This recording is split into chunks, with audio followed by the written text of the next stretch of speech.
तो पूछेंगे में अगले आधे घंटे डिबेट नंबर 2। गिरिराज ने फिर उगला जहर। ये हम सहनसू हैं, इसी कारण से जिस दिन सनातन की आबादी गिर जाएगी उस दिन भारत में सामाजिक संतुलन बिगड़ जाएगा। और जो राजनीतिक दल के लोग इन टॉलरेंस पर बहस कर रहे हैं, उन्हें बहस करनी चाहिए अल्पसंख्यक की परिभाषा क्या हो जिसमें सामाजिक समरसता बनी रहे। केंद्रीय मंत्री गिरिराज सिंह वाराणसी में बोल रहे थे, देश की बढ़ती जनसंख्या पर चिंता जता रहे थे। साथ ही ये भी बता रहे थे कि वो बीजेपी के प्रवक्ता नहीं बल्कि सनातनी हिंदू के तौर पर बोल रहे हैं, लेकिन वो ये भूल गए कि वो देश के मंत्री हैं और जनसंख्या पर चिंता जताते जताते वो एक खास समुदाय पर भी निशाना साधने लगे हैं। 1951 में हम 30 करोड़ थे, आज 96 3 गुना हमारी बढ़ोतरी हुई। लेकिन मुस्लिम 3.5 करोड़ थे, आज 17.5 करोड़। 2% से कम पूरी दुनिया में ये होते हैं तो बड़े सहिष्णु दिखते हैं, भाईचारे दिखते हैं। देश को जरूरत है कि एक समान कानून जनसंख्या के लिए लाया जाए। गिरिराज सिंह ने इशारों में काफी कुछ कहने की कोशिश की। जाहिर है एक बार फिर उनके विरोध में विपक्ष से आवाज उठी। मुसलमानों की जनसंख्या बढ़ने का दर है, अभी हिंदू जनसंख्या बढ़ने के सामान्य दर से थोड़ा ज्यादा है, लेकिन इस बात को भूल जाते हैं कि मुसलमानों की जनसंख्या बढ़ने का दर भी घटता चला जा रहा है। केंद्रीय मंत्री गिरिराज सिंह पहले भी अपने बयानों को लेकर विवादों में आ चुके हैं। इस बार भी उन्होंने अपने बयान से विवाद खड़ा करने की कोशिश की है। गिरिराज सिंह की जुबानी जंग के बीच हम तो पूछेंगे, क्या बीजेपी सरकार अपने मंत्री गिरिराज की जुबान पर लगाम लगाने में नाकाम है? और खास चर्चा के लिए हमारे साथ बीजेपी के नेता सुधांशु मित्तल बस जुड़ने वाले हैं। विश्व हिंदू परिषद के प्रवक्ता विनोद बंसल यहाँ हमारे साथ स्टूडियो में हैं। कांग्रेस के प्रवक्ता प्रेमचंद मिश्रा इस वक्त पटना से हमारे साथ जुड़ चुके हैं और जनता दल यूनाइटेड के नेता अली अनवर इस समय पटना से ही हमारे साथ जुड़ चुके हैं। आप सबका स्वागत है। सबसे पहले विनोद बंसल जी आपके पास आ रहा हूं। एक बात अभी इन्होंने इस लंबे भाषण में कही है कि भारत को चिंता होनी चाहिए क्योंकि भारत मुसलमान आबादी वाला सबसे बड़ा देश बनने वाला है प्यू रिसर्च के मुताबिक। साथ ही साथ उन्होंने एक और बात कही, सबके पास शुरू में 45 सेकंड के लिए आ रहा हूं, थोड़ा सेट कर रहा हूं डिबेट को, कि जहां मुसलमानों की संख्या ज्यादा होती है वहां दिक्कतें होने लगती हैं, जैसे डेनमार्क में और यूरोप के कई इलाकों में। क्या केंद्रीय मंत्री बनने के बाद कुछ और संभल कर नहीं बोलना चाहिए? इतने वरिष्ठ राजनेता भी हैं और अब केंद्रीय मंत्री हैं गिरिराज सिंह। आकाश जी, मुझे बड़ा ताज्जुब होता है कि जब कोई हिंदुत्व की बात करता है, हिंदुओं की बात करता है या देश की बात करता है तो लोगों को ये लगता है कि यार ये तो मंत्री को ऐसा नहीं बोलना चाहिए। अरे मंत्री भी तो देश का नागरिक है, आखिरकार उसको बोलने का अधिकार है कि नहीं है। और वास्तव में ये बात आपने तो विदेशों का हवाला दिया, मैं इस देश की बात कर रहा हूँ कि जब जब जहाँ जहाँ और जैसे जैसे हिंदू घटा देश बटा। ये इतिहास इस बात का साक्षी है। देखिए पाकिस्तान क्यों बना, आखिरकार बांग्लादेश क्यों बना, आखिरकार जम्मू कश्मीर में जो डिस्टर्बेंस है वो क्यों है, नॉर्थ ईस्ट की समस्या हमारे पास मुंह बाएं क्यों खड़ी हुई है, आखिरकार केरल के अंदर जो मिसडीज का जो प्रपंच है वो कैसे चल रहा है। आखिरकार ये जो जितने भी देश के भूभाग में जहाँ जहाँ भी डिस्टर्बेंसेस है इसी की वजह से है। मैं तो कहता हूँ देखिए, आप हिंदू आबादी को जहाँ बहुसंख्यक है वहीं पर सहिष्णुता है, वहीं पर संविधान है, वहीं पर न्याय व्यवस्था है। टॉलरेंस पर इतने बड़े बड़े डिबेट्स हुए हैं और गिरिराज सिंह उसी परिप्रेक्ष्य में बोल रहे थे। अली अनवर साहब, आप जवाब देना चाहेंगे विनोद बंसल जी को? यही कह रहे हैं कि जहां जहां हिंदुओं की संख्या कम हो रही है वहां सहिष्णुता कम हो रही है। देखिए, विनोद बंसल जी या गिरिराज सिंह के जवाब देने के लिए हम नहीं आए हैं। हमारा ये कहना है कि इन लोगों को, गिरिराज सिंह जैसे लोगों को मंत्री इसीलिए बनाया गया है कि वो जहर उगले। इनके तर्कस का सारा तीर खत्म हो गया है और एक एक करके चुनाव बुरी तरह से हारते जा रहे हैं, जनता नकारते जा रही है और जो भी इन लोगों ने वादे किए थे, सब्ज बाग दिखलाए थे, जनता को ठगने का काम किया था प्रधानमंत्री जी ने, वो इनका पर्दाफाश होते जा रहा है। तो फिर वही फिर बैतलवा डाल पर तो अपनी उसी जगह जा रहे हैं। दरअसल देखिए, जिस आपके 45 सेकंड पूरे हुए, लेकिन आगे आपके पास लौटूंगा इसी डिबेट के अंदर। सुधांशु मित्तल जी, जब आपके मुद्दे खत्म हो रहे हैं, विकास की गाड़ी उतनी तेजी से आगे नहीं बढ़ रही है जितना कि आप चाहते थे कि वो बढ़े, तो आप हिंदुत्व के मसलों पर लौट रहे हैं। इसीलिए गिरिराज सिंह जी जैसे लोगों को मंत्री बनाकर रखा है, अली अनवर जी का साफ आरोप। मैं अली अनवर जी से बहस में नहीं जाऊंगा। प्रश्न ये है कि हिंदुस्तान का जो डेमोग्राफिक चेंज है उस पर एक व्यापक बहस होनी चाहिए। 2011 के सेंसस का जो डेटा आया वो जब पब्लिक हुआ तो मुझे लगता था कि मीडिया में और सारे देश में बहस होगी, क्योंकि विभिन्न समुदाय की विकास दर जो है वो उसमें बहुत फर्क आ रहा है और इसके क्या परिणाम हो सकते हैं, इसके क्या प्रभाव हो सकते हैं, इसकी चर्चा होनी चाहिए। एक ही मैं आपको जो है उसमें उदाहरण देना चाहता हूँ असम का। 2011 के सेंसस में असम में 9 जिले जो हैं वो बहुल्य हो गए हैं, बांग्लादेशी बहुल्य। अब ये चिंता का विषय है और इस पे बड़ी बहस होती मुझे लगता था। ये चिंता का विषय आप कह रहे हैं, लौटूंगा आपके पास भी 45 सेकंड, लेकिन अब प्रेमचंद मिश्रा जी के बाकायदा एग्जाम्पल्स दे रहे हैं और भारत के एग्जाम्पल्स दे रहे हैं, बीजेपी भी और विश्व हिंदू परिषद के नेता भी, और वो ये कह रहे हैं कि जहां मुसलमानों की संख्या बढ़ रही है वहां असहिष्णुता बढ़ रही है। प्रेमचंद मिश्रा जी। मैं इस बात से सहमत नहीं हूं। ये गिरिराज सिंह जैसे लोगों का ये पुराना तरीका रहा है, इस तरह का बयान दो ताकि चर्चा में आए। और मुझे तो आश्चर्य लग रहा है कि IBN 7 इस पर डिबेट भी कर रहा है। इवन केंद्रीय मंत्री, लोकल चैनल ने केंद्रीय मंत्री ये बात कर रहे हैं, नहीं देश के सामने केंद्रीय राज्य मंत्री हैं और इस तरह के बयान देने के लिए बनाए गए हैं। मेरा तो सवाल ये है कि अगर उनको अल्पसंख्यकों की आबादी बढ़ती हुई नजर आ रही है और इससे अगर चिंतित हैं, तो हिंदुओं की आबादी बढ़ाने में उनका क्या योगदान है? उनके पार्टी के तो अधिकांश नेता विवाह ही नहीं करते हैं, चाहे RSS के हों या भाजपा के हों। गिरिराज सिंह को भी सिर्फ एक ही संतान है। तो आखिर आप सिर्फ भाषण दे रहे हैं, दूसरों को कहते हैं ये करो वो करो, जनसंख्या बढ़ाओ, 5-5 बच्चे पैदा करो। ये बयान देने के लिए बीजेपी को मैंडेट नहीं मिला। ठीक है, आपके 45 सेकंड पूरे हुए। अब डिबेट को मैं पूरी तरह से ओपन कर रहा हूं।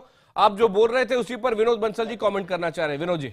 नहीं, मैं ये कहना चाहता हूँ, देखिए जब इन्होंने कहा कि भाई प्रेमचंद जी ने कि भाई देश की जनसंख्या की समस्या है और एक तरफ ही कह रहे हैं कि हिंदू आबादी बढ़े, मैं चाहता हूं निश्चित रूप से देखिए देश के अंदर अगर सहिष्णुता बरकरार रखनी है, देश के अंदर संवैधानिक तंत्र को मजबूत रखना है, देश के अंदर अगर न्याय का पालन करना है, तो निश्चित रूप से जब तक हिंदू समाज बहुसंख्यक रहेगा जहां जहां वहां पर जो है देश ये इस तरह से संवैधानिक तंत्र के साथ चलेगा। अन्यथा तो हमने देख लिया, सब जगह देख लिया। आज जम्मू कश्मीर में 3.5 लाख हिंदुओं को मार के भगा दिया, धर्मांतरित कर दिया, हिंदू बहनों की इज्जत लूटी गई।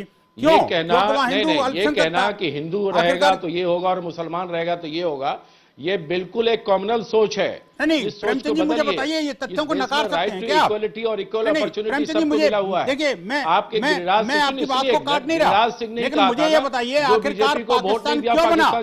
आखिरकार पाकिस्तान में जो 22% हिंदू थे वो 1% से भी कम कैसे रह गए? बांग्लादेश में स्थितियां ऐसी क्यों बनी? मंदिरों पर अटैक क्यों हो रहे हैं? और जितने भी जिहादी आतंकवाद से पूरा दुनिया पे जवाब दीजिए। स्पेसिफिक सवाल है की संख्या, जनसंख्या कम हो रही है, इस पर अगर चिंता है तो गिरिराज सिंह को बताना चाहिए ना कि उन्होंने हिंदुओं की जनसंख्या की वृद्धि में अपना कोई योगदान दिया है। इसका मतलब क्या आप ये चाहते हैं कि जनसंख्या बढ़े? करते हैं। नहीं, आप मुझे बताइए प्रेमचंद जी, इसका मतलब कांग्रेस इस बात का समर्थन करती है कि जनसंख्या बढ़नी चाहिए?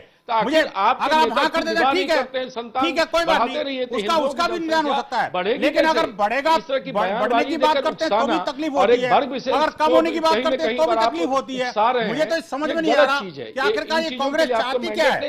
आखिरकार कांग्रेस चाहती क्या है? करने में बड़ा फर्क है। में जब उनको कहिए कि अपने विभाग पर ध्यान दें। दौरान गिरिराज सिंह जैसे लोगों पर नसबंदी करा के बयान हिंदू पर समुदाय के डिस्कशन साथ में करना, जो मैं समझता व्यभिचार किया गया, एक तरह से उनके अस्मिता को हनन किया गया, वो उस समय आप चुप क्यों थे? प्रेमचंद जी मुझे ये बताइए आखिरकार आपकी पॉलिसी क्या है?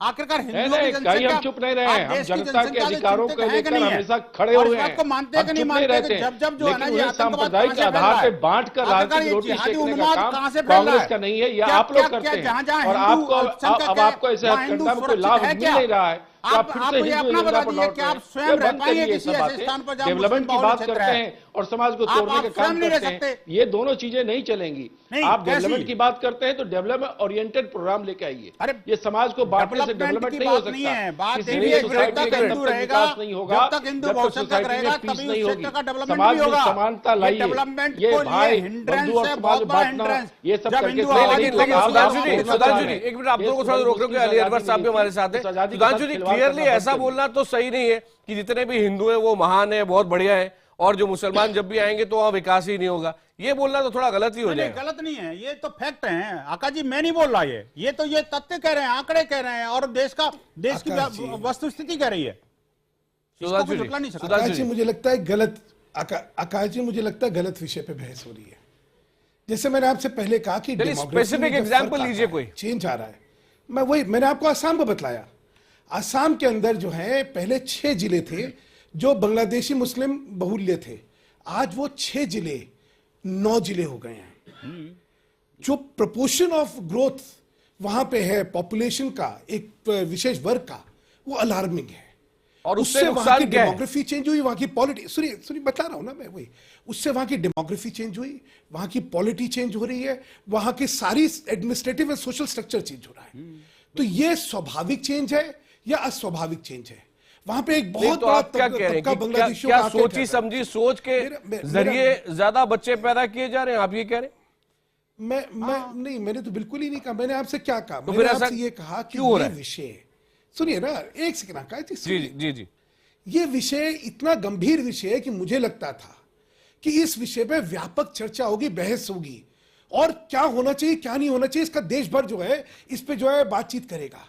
लेकिन दुर्भाग्यपूर्ण क्या बात है कि क्योंकि यहां पे एक बड़ी एक अजीब मानसिकता हो गई है कि कुछ भी अगर माइनॉरिटी से रिलेटेड चीज हो तो नहीं उसकी बात नहीं करनी चाहिए। क्यों नहीं बात करनी चाहिए? इतने बड़े स्टैटिस्टिक्स जो आई है जनसंख्या के बारे में, 2011 के सेंसस के बारे में, आपको लगता नहीं कि देश में एक संख्या में वृद्धि हो रही है? एक सेकंड, आप इस पर चिंतित से ज्यादा आप इस पर आर्थिक रोटी सेकना नहीं चाहते इस तरह के बयान देकर। मुझे लगता था कि तहजीब कहती, मुझे मेरी बात, आप जो यहाँ भाषण, मुझे मेरी बात रख लेने दीजिए। सुन लीजिए, आप देश आपको देख रहा है, मेरे को ताज्जुब ये है कि आप पार्टी की मंशा स्पष्ट करिए। इस तरह के बयान क्या किसी मंत्री को देना चाहिए? इतनी इंटॉलरेंस है क्या? नहीं, इस तरह के बयान क्या कोई मिनिस्टर दे सकता है? मेरी बात ही नहीं रखने देना चाहते? पर्पस से दे रहा है? आप बयान की बात करें, मानसिकता क्या, आपकी सोच क्या है? इस तरह के बयान देने के पीछे की आपकी सोच क्या है? ये भाषण देने का विषय नहीं है। आप अपने मंत्रियों को लगाम लगाइए। मोदी जी ने कहा है, अपने मंत्रियों को संयम से रहने के लिए। आप बिहार चुनाव बुरी तरह से हार गए, अभी लोहरदगा हार गए, जो है किसी तहजीब के अंदर चर्चा नहीं करी तो क्या चर्चा होगी? जनता इन चीजों को नहीं पसंद कर रही है। टकराव पर मत ले जाइए। आपको हम 40 सेकंड दे रहे हैं, 40 सेकंड में आप बात पूरी करें। भ्रष्टाचार के बारे में बताइए क्या? अली अनवर साहब के पास भी जाऊंगा। सुधांशु जी, 40 सेकंड। इसकी संख्या बढ़ रही है तो वहां पर असहिष्णुता बढ़ रहा है। प्रेमचंद, एक मिनट, ये स्पेसिफिक बात कह रहे हैं, उनको बात पूरी कर रहे हैं और हम इसकी निंदा करते हैं। अब जब भी कभी समाज में वीकर सेक्शन पर आप चोट करेंगे, कांग्रेस खड़ी रहेगी, उनके लिए आवाज बनेगी। किसके लिए जरा कांग्रेस जरा स्पष्ट कर दे, किसके लिए कांग्रेस खड़ी हो रही है? हिंदुओं के लिए, मुसलमानों के लिए? कमजोर वर्ग के लिए, वंचितों कौन के लिए। कमजोर है? हिंदू कमजोर है, मुसलमान कमजोर है? कमजोर का मतलब क्या है? आकाश जी, बहस का क्या तरीका है? जनसंख्या बढ़ा करके आप कमजोर देश को मजबूत करना चाहते हैं तरीके से बातचीत नहीं होगी क्या? एक मिनट जी, सुधांशु जी, 40 सेकंड में बात पूरी करें। थोड़ा एक मिनट, आपकी सभी बात सुनिए। सुधांशु जी का मसला पूरा हो, फिर मैं जा रहा हूँ अली अनवर साहब के पास। सुधांशु जी, आकाश जी, मैं इनके स्तर पे नहीं उतर सकता हूँ। प्रेम जी का स्तर पे मेरे से उतरने की उम्मीद ना करिए। मैं बोल रहा हूं, मुझे बोलने दीजिए, मैं बीच में किसी को नहीं टोकता हूं। अपनी बात ठोक के रखिए, जनता देख रही है, जनता तय करिए क्या सही है क्या गलत है। मैं तो हैरान हूं। अच्छा प्रेम जी, क्या आप भाषण दे रहे? आपके यहाँ रिपोर्ट आती है हारने के बाद और वो कहती है आपके पूर्व रक्षा मंत्री लिख के भेजते हैं कि क्योंकि हम लोग जो है ये एक दृष्टि बन गया था कि हम लोग मेजॉरिटी कम्युनिटी के साथ ना हो कि माइनॉरिटी के लिए, इसलिए जो है हम लोग हारे, इसलिए हमें अपनी पॉलिसी चेंज करनी चाहिए। आप क्या बात करें? माइनॉरिटी मेजॉरिटी की राजनीति आप करते हैं। हम लोग देश की राजनीति करते हैं, देश के विकास की राजनीति करते हैं। आप और देश सबको में क्या सही है, पूरे धैर्य से सुन रहे हैं अली अनवर साहब, आप सबको रोक रहा हूं, अली अनवर साहब की बात सुनेंगे होती तो आप कभी राम भगवान के नाम सबसे मैं रिक्वेस्ट कर रहा हूं, अली अनवर साहब को सुनेंगे प्लीज। आप सत्ता के लिए लोग चुप रहे 370 की बात करते हैं। जी वो पूरी शालीनता से इंतजार कर रहे हैं, मिलाते हैं। आप सबको मैं रोक रहा हूं, 70 को वापस कर लेते हैं। अली अनवर साहब आप प्लीज बोले। ये काम आपका है, ऐसा है, अपने वसूलों से दोबारा प्रेम जी को नहीं बैठाइएगा, जो स्टैंड लिया है, जिस आदमी में तहसील ना हो बात करने की, तो उसको नहीं बैठाइए। अच्छा थोड़ी देर सबकी आवाज प्लीज प्लीज आपको रिक्वेस्ट कर रहा हूं ना बोले। अली अनवर साहब सबका इंतजार कर रहे हैं, ठीक नहीं है अली अनवर साहब। ऐसा है मित्तल साहब, ऐसा है, जरा सुनिए भी। ऐसा है कि आप गिरिराज सिंह जी से क्या अपेक्षा कर रहे हैं? ये वही गिरिराज सिंह जी हैं जिन्होंने ये कहा था कि मोदी जी से जो डिफर करता है उसको पाकिस्तान चला जाना चाहिए। तो ये लोग संविधान में विश्वास नहीं है इनका, तो संविधान मनुस्मृति है। ये भारत के संविधान में, प्रजातंत्र में इनका कतई विश्वास नहीं है। ये लोग धर्म आधारित राज्य की परिकल्पना में जीने वाले लोग हैं, ये डेमोक्रेटिक हैं ही नहीं। तो इनका जवाब इस तरह की बहस से क्या मिलेगा? इनका जवाब जनता एक एक करके दे रही है। दिल्ली की जनता ने दिया, बिहार की जनता ने दिया, और फिर आसाम को लेकर के, उत्तर प्रदेश को लेकर के इनकी योजना शुरू हो गई है। तो उत्तर प्रदेश में भी इनको जवाब मिलेगा, और आसाम में मिलेगा, बंगाल में मिलेगा, और इनका जवाब जनता देगी। ये बहस कोई अनजाने में नहीं इस तरह की बात बोल रहे हैं, घुस गए। ये अनजाने में नहीं बोल रहे हैं, ये जानबूझ करके बोल रहे हैं। जरा धरातल पर जाइए, ये डिबेट का विषय कुछ और है। ये चाहते हैं कि महंगाई पर ध्यान नहीं जाए, ये चाहते हैं कि अरे जनसंख्या की बात करिए, आप कैसे कंट्रोल करोगे जो मुस्लिम डेमोग्राफिक प्रोफाइल बदल रहा है? हिंदुओं की आबादी 80% से कम हो गई है। आखिरकार ये देश के संविधान के लिए एक बहुत बड़ा खतरा पैदा हो रहा है। आखिरकार इसके लिए कोई पार्टी चिंता करेगी या नहीं करेगी? सिर्फ राजनीतिक रोटियां सेकना और ये देश के बहुसंख्यक समाज को गाली देना, यही एक मंत्र रह गया क्या आपके पास? आत्महत्या कर रहा है। सीधा मैं कहता हूँ, देखिए जनसंख्या नीति पर क्यों नहीं आते आप? आखिरकार एक कानून क्यों नहीं होना चाहिए देश में? देश में समान जनसंख्या नीति क्यों नहीं होनी चाहिए? आखिरकार हिंदू और मुसलमान के बीच में ऐसी खाई पैदा करने की तुम लोग कोशिश क्यों कर रहे हो? जब सबके लिए समान जनसंख्या नीति की बात किसी मंत्री ने की है तो उसका स्वागत होने की बजाय उसको गालियां दे रहे हो। शर्म आनी चाहिए ऐसी राजनीति को। मुझे लग रहा है कि आपको राजनीति में विश्वास नहीं है। आप बेकार में जो है ना जी देश को भड़काना चाहते हैं। देश की प्रगति में वही लोग बाधक हैं जो वास्तव में समान नागरिक संहिता को अपनाना चाहते हैं। एक सेंटेंस जरूर बोल दूं, एक तो स्टेटमेंट ऑफ फैक्ट जरूर कर दूं कि हिंदुओं की जनसंख्या जो पहले लगभग 20% बढ़ती थी, उसकी वृद्धि दर अब 16.76% हो गई, तकरीबन 3.25% कम हुई है। और मुसलमानों की जनसंख्या पहले लगभग 29.5% बढ़ती थी, अब 24.6 हो गई है, 5% गिरी है। फिर भी जो हिंदुओं की आबादी बढ़ रही है वो 16.5%, 17.25% के तकरीबन बढ़ रही है, और मुसलमानों की 24.5%। सुधांशु जी आप जोड़ना चाह रहे थे? थोड़ा सभ्य तरीके से बातचीत होगी तो बहुत अच्छी होगी। प्रश्न ये है कि ये सारी जो आंकड़े आए हैं उन पे फिर मैं कह रहा हूं बहस होनी चाहिए। बहस इसलिए होनी चाहिए कि देश की डेमोग्राफी में चेंज नहीं आना चाहिए।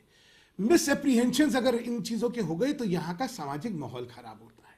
इसलिए हमें खुल के चर्चा करनी चाहिए। मैंने कहा मैं हैरान हूं, किसी भी मीडिया ने, किसी भी अखबार ने ये आंकड़े आने के बाद चर्चा ही नहीं करी, और ये हमारी मानसिकता दिखाती है। इसीलिए राजनीति विकृत हो रही है, इसलिए समाज विकृत हो रहा है कि अगर जो विषय महत्वपूर्ण है उन पर बातचीत नहीं होगी, एक दूसरे के दृष्टिकोण सामने नहीं आएंगे, तो चीजों के समाधान कैसे निकलेंगे? आपसी वैमनस्य अगर हमें खत्म करना है तो चर्चा करनी चाहिए।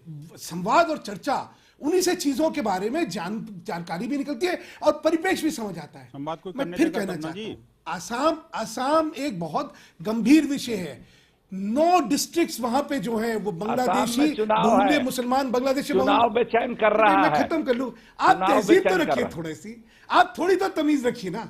अली अनवर जी, आप तो बड़े सभ्य व्यक्ति, क्या हो गया? आपसे तमीज का अरे मेरी बात सर्टिफिकेट नहीं मुझे लेना मेरी है मित्तल मुझे साहब, सर्टिफिकेट नहीं देना, जनता दे रही है तमीज आपको। का जनता के सर्टिफिकेट नहीं सामने आप लेना अपना है। आचरण दिखा पूरा रहे हैं। देश जानता है आप कि जनता कौन तमीज वाले जनता लोग के हैं। सामने आप अपना आचरण दिखा रहे हैं।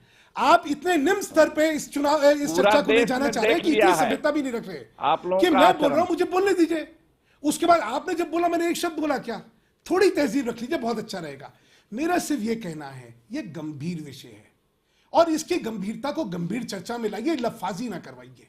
यहां पे जिस तरह की बयानबाजी हो रही है, जिस तरह का मतलब फूड़पना लग रहा है मुझे जो चीज हो रही है, तो कृपा करके गंभीर विषय को गंभीरता से लेते हुए, ये जो दोनों के विकास दरों में फर्क आ रहा है, इसका देश पे क्या प्रभाव पड़ने वाला है, इलाकों में क्या प्रभाव पड़ने वाला है, वहां के सामाजिक व्यवस्था पे क्या पड़ने वाला है, इसकी चर्चा होनी चाहिए हमें। प्रेमचंद मिश्रा जी मोटिव के ऊपर सवाल उठा रहे थे अली अनवर साहब, कह रहे थे ये सब राजनीतिक है, लेकिन सुधांशु जी कह रहे इसको राजनीतिक को एक बार एक कोने में रख दें, स्पेसिफिक इन चीजों पर जवाब दें। क्या आप इसको फैक्ट मानते हैं कि डेमोग्राफी चेंज हो रही है? और बीजेपी वीएचपी दोनों कह रहे हैं कि जो चेंज हो रहा है इसकी हमें चिंता है। नहीं, ये चिंता चेंज पर आप क्या, इनकी पॉलिटिकल आप थॉट देखिए ना, कहां चेंज कर रही है। ये फिर से अपने हिडन एजेंडा पर जा रहे हैं। अभी असम की बात कर रहे हैं मित्तल जी, और वहीं अरुणाचल में, असम को सेंसिटिव बता रहे हैं, और अरुणाचल में एक चुनी हुई सरकार को अपदस्थ करने के लिए इनका गवर्नर सारे कुकर्म कर रहे हैं जो कहीं से आपको अरुणाचल पता है, आपका देश से स्पीकर की चिंता है, है, देश वो की चिंता डिस्क्वालीफाई कर देता है अगर बिना देश बुलाए की हुए, चिंता इन लोगों को बेईमानी करता है, कभी पैसे इस खा तरह का जाता स्टेप है। नहीं उठाते। वाह, ये आप वही चोरों की स्टेप बात कर उठाते रहे हैं हैं। जिससे इनके समाज आपको में शर्म कटुता आनी बढ़े चाहिए। और इन्हें कहीं आपने न कहीं चोरी से कुछ करी और फिर ध्रुवीकरण आप हो चोरी की बात और कर वोट रहे का हैं। लाभ मिले। मैं तो बीजेपी को कमाल इसके की बात अलावा कर और रहे कुछ नहीं मालूम है। यहाँ फिलहाल बात तो क्या हो रही है, सुनिए, अरुणाचल की अब बात आप करें, मेरा हवाला कर रहे चोरों हैं। का। अब आप सुनिए ना, अभी तो आप क्यों ज्ञान आप चोरों की बात कर रहे हैं, मैं चुप रहा हूं। सुनना चाहिए तो सुनिए ना। आपने कौन सा 18 महीने में क्या आपने एक भी उस एजेंडा को अपनाया जिस पर आपने वोट लिया था? नहीं, आपने सारे एजेंडा को पीछे छोड़ दिया। लव जिहाद क्या क्या करके कहीं हिंसा बढ़ी है, कटुता बढ़ी है, सोसाइटी में ये सब बीजेपी के नेताओं का देन है। आप समान जनसंख्या नीति चाहते हैं कि नहीं चाहते? क्या बात कर रहे हैं जो विषय को जरा आप ऊपर लगाइए, लेके जाएं। बीच में कह देते हैं कि नहीं, लेकिन शॉर्ट में समान जनसंख्या वाली नीति का क्या मतलब होता है? क्या ये तय करे सरकार की हर एक कोई 2 बच्चे ही पैदा करेगा, 3 ही करेगा, 4 ही करेगा? देखिए आकाश जी, मैं कहता हूँ देश का कानून एक होना चाहिए, देश का कानून सबके लिए लागू होना चाहिए। पर जनसंख्या पे कोई कानून आज की तारीख में है नहीं, कैसे करेंगे? नहीं, यही तो बात है ना।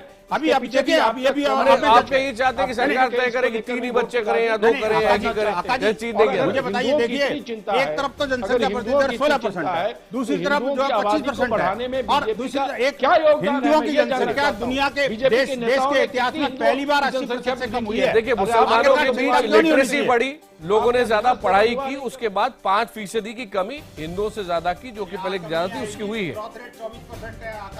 पर 29 से 24 तो हुई ना, 5% कम। आप देखिए ना जी, जहाँ 24% ग्रोथ रेट है, और आप देखिए 3 करोड़ से 17 करोड़ हो गए। आखिरकार ये देखिए ना कहाँ जा रहा है ये। और मैं देखिए, मुझे जनसंख्या से नहीं, मुझे जनसंख्या से ऑब्जेक्शन नहीं है, मुझे ऑब्जेक्शन इस बात पे है कि जहां जब आबादी बढ़ती है वहां पर मेरे तिरंगा जला जाता है। जहां आबादी बढ़ती है उन मस्जिदों से निकल के तुरंत ISI के झंडे फहराए जाते हैं। आखिरकार जहां मैं इतना जरूर कहूंगा, और यही आतंकवाद के अड्डे बन जाते जी भी हैं। कह रहे हैं, अली अनवर साहब कह रहे हैं कि आप मुद्दा उठा रहे हैं राजनीति के लिए। मेरे पास समय समाप्त हो रहा है। आप सबको बहुत बहुत धन्यवाद। जनता की राय का अब समय हो गया है। हमने पोल किया था और हमने जो सवाल पूछा था ट्विटर पे, सवाल अब आपके सामने, क्या बीजेपी सरकार अपने मंत्री गिरिराज सिंह की जुबान पर लगाम लगाने में नाकाम है? इस तरह के विषय वो उठाते हैं। 56% लोगों ने कहा है हाँ, और 44% लोगों ने कहा है नहीं।